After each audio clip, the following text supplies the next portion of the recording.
Hey, what's up, fellas? Welcome back to HBM Mod. Today is a glorious day for us because guess what? The fusion reactor is almost back.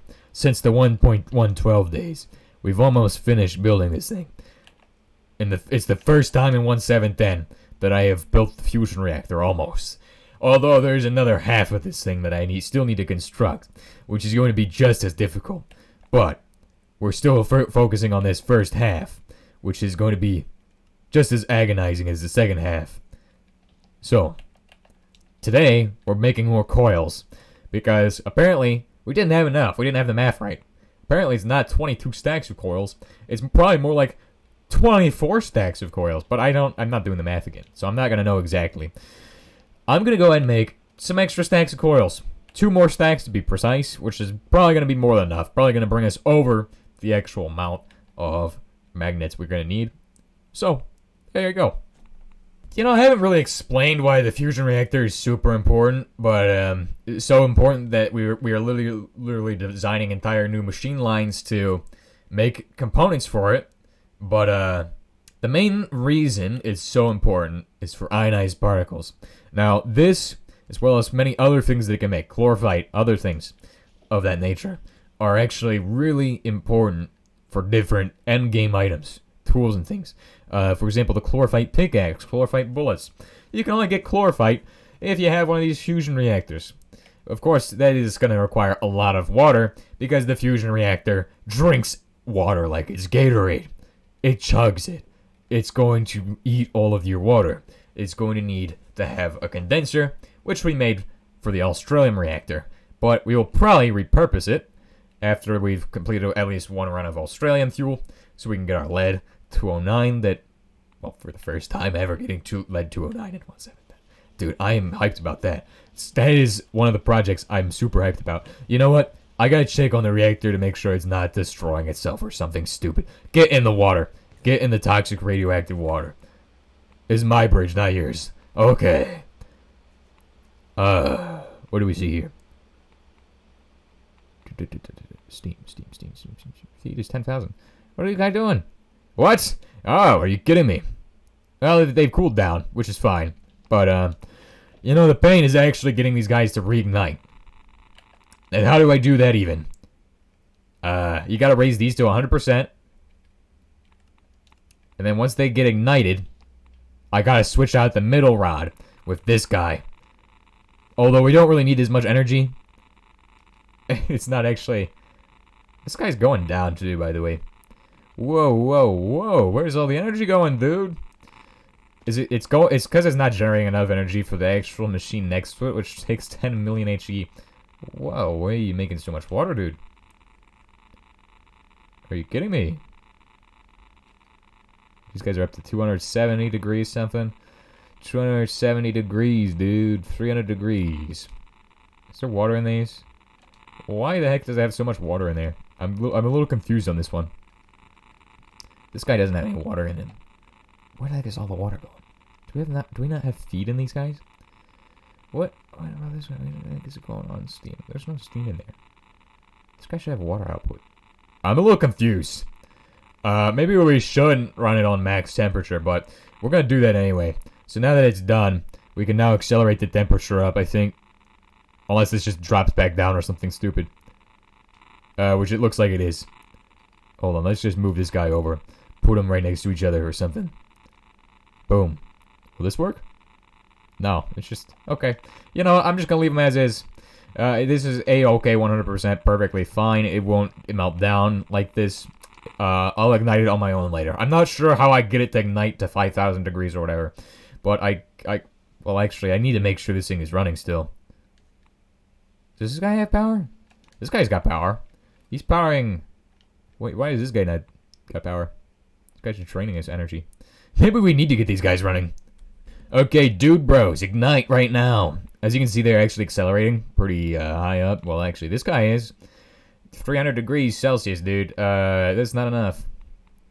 Maybe if I switch out this end guy, I'll get to the temperature we need. Hey, dude, you gonna switch over to the temperature? Get us up to Ridiculous. Okay, never mind. 7,000 degrees Fahrenheit, right? 7,000 Celsius, right? Melted down, dude. I'd be happy if it would melt down, right? Or get to the point where I'm worried about it melting down, but no. I think we got an ignition event.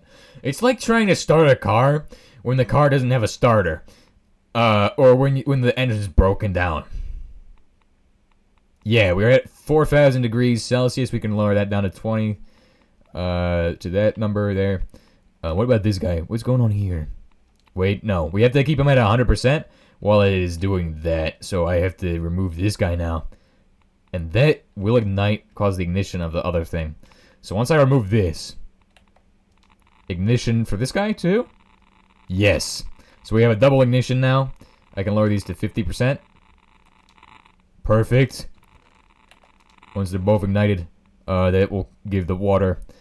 The water's going to start going down. But once we lower these down to 25%, it will cut most of the energy of these guys, and then it should just be stabilized. So it's really annoying to start this reactor because it doesn't stay started usually. Oh crap! It's actually, so I have to keep it at 50%. I think we have to keep it at 50%. Oh my gosh, dude! I just caused it to just shut down. It's not the end of the world. You know, it's fine because as long as this doesn't hit 0, I'll be fine. So, so we worked on hard plastic last episode, and now let's go ahead and see if we have enough coils. 38. Perfect! 2 more than we needed, but I'm fine with that. That is better than nothing.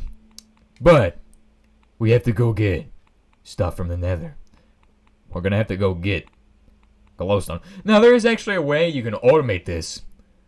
It requires a lot of machines, and I don't really want to waste the time on doing that right now. But I think that's the next thing we should do after the fusion reactor. Definitely go and do that. Because this, absolute agony.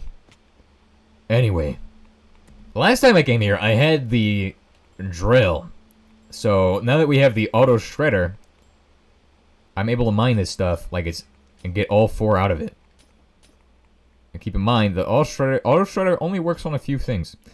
It works on the nether coal, probably. No, it doesn't. It works on the glowstone. And every glowstone will give you 4 if you use auto shredder, I think. Although, I could be wrong. I could be completely wrong. Because, you know, that's sometimes it happens. But it's very rare. You should trust me most of the time. But anyway. If it wasn't giving us 4, then explain why I have 12 now. Look at it. 4. Boom. Maybe it was luck. Maybe it wasn't. But I have exactly multiples of 4. 12 is a multiple of 4. 64 is a multiple of 4. Because it's multiple of 8. Anything that's a multiple of 8 is a multiple of 4. It's gotten to the point where we need so much chlorine that I was running sodalite yesterday to make more PVC. Because I knew we were going to need PVC. And I just didn't make enough of the chlorophyte. Or, no, no, not chlorophyte. What am I saying? Enough of the sodalite. I didn't run enough of the sodalite for the thing. I don't even have enough sodalite, because I don't mine enough lapis lazuli. I don't know. If I mined more lapis lazuli, I think we'd be in a different place right here.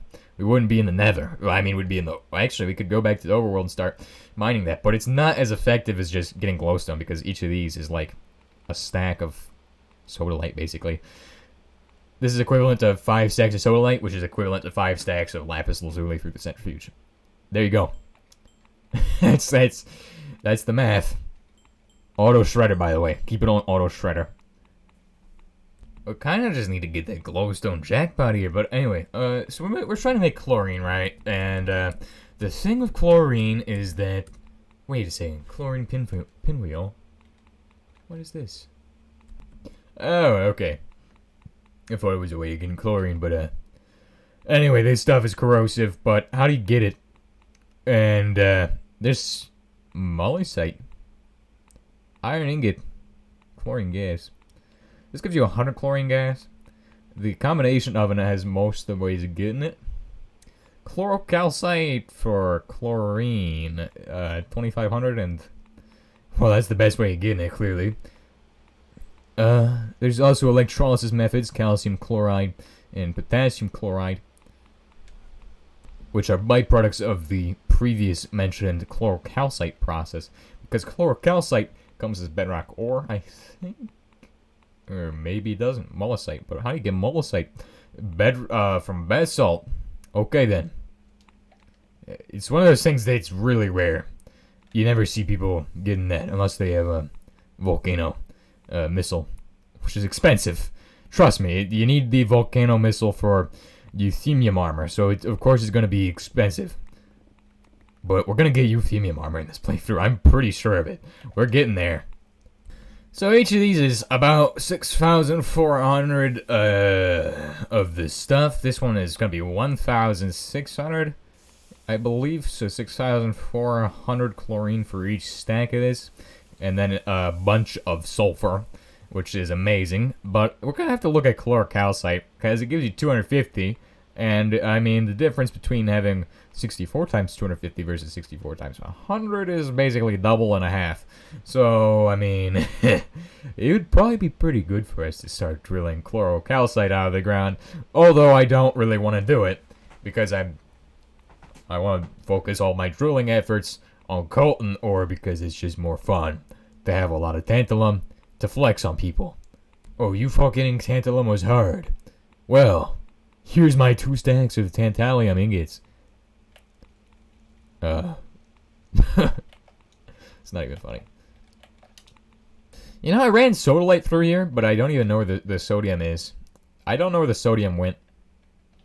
The sodium went through here, and it went somewhere. But I don't know where. Right, one of these runs the sulfur over to this line here, which would mean that it gets thrown out somewhere into the system. It just randomly would be thrown out. Like, so when it hits this filter here, it doesn't have an actual place to route to. So it just has to get thrown onto one of the conveyor lines. Maybe it went through onto this line? Yeah. Why is another empty zone right there? Sodium went on that line. And probably got sent into the liquefactor too, if I had to guess. Okay, so the other process that needs chlorine gas is over here. And this one, this guy, wait, no, not that guy, this guy. We don't need this guy running, so I need to shut him off. I need to disconnect him from the line for now. Because I don't need this guy getting no more chlorine gas. We've already got enough in the line. So by setting this guy to natural gas, I'm now able to add more unsaturated hydrocarbons to the line. And if I go ahead and do it properly, I'll be able to take the unsaturated hydrocarbons up this way too. So this is gonna come in handy. Hook it up like that. Boom. We're cooking now. We got chlorine. We got unsaturated. But also, do we have chlorine in this guy? This big question. Is chlorine even... Oh. That's why. I need to turn on the nuclear reactors. The Xernox reactors. Because, yeah. If you don't know already, we were just running all of our combination ovens over there on the actual the Xernox reactors. Because, why not? It's such a good idea, isn't it? Totally 100% not a bad idea. It hasn't exploded on us one time because we accidentally disconnected the pipeline. That was really important to do it. That definitely didn't happen, even though it's really specific. Do we have thorium? Or are we thori-dumb? Got my thorium. Eat this. Tastes like chocolate. Oh, no, we can do that one better. We can do that. Tastes like chocolate. No, that's not it. Okay. Oh, what the heck is this? Is there still, seriously, one natural uranium fuel rod just running in there? Like, after all this time? I mean, like, I think it would have depleted already. It's been, like, a very long time, dude. Very long time, dude. Dude, bruh. What's going on with that? Are you kidding me? Alright, so as HBM once told me that this is actually chocolate, so make sure you eat this up. This is actually Reese's Puffs, eat 'em up, eat 'em up, eat 'em up. You know what I mean? Dude, eat 'em up. It's chocolate. Trust me. It might look like it's thorium fuel billets. We don't mind that it's metallic, but it is chocolate. It's really chocolate. I mean, look at it. Make sure that you always check to make sure that these guys aren't building up steam if you ever decide to do a setup like this, because you never know when they're just going to decide to just go and blow up steam. Well, actually, get too much steam and blow up. But yeah, that could be absolutely horrible. So, I mean, keep that in mind. But remember, you don't have to worry about your Xernox reactor if it's encased in concrete, because if it's encased in concrete, then when it explodes, it's all contained for you. You don't have to worry about it, and the explosion isn't too devastating to the local environment. Which, it can blow through concrete, by the way, which is pretty ridiculous. I mean, considering how strong the concrete is. Well, actually, no. Concrete, it depends on the type of concrete. Some concrete is actually the weakest stuff in the world. Like, some concrete, you can shove your hand through it, and it will just explode. Cough, cough, cinder blocks, dude. There is no worse form of concrete than cinder blocks. That stuff is just so weak.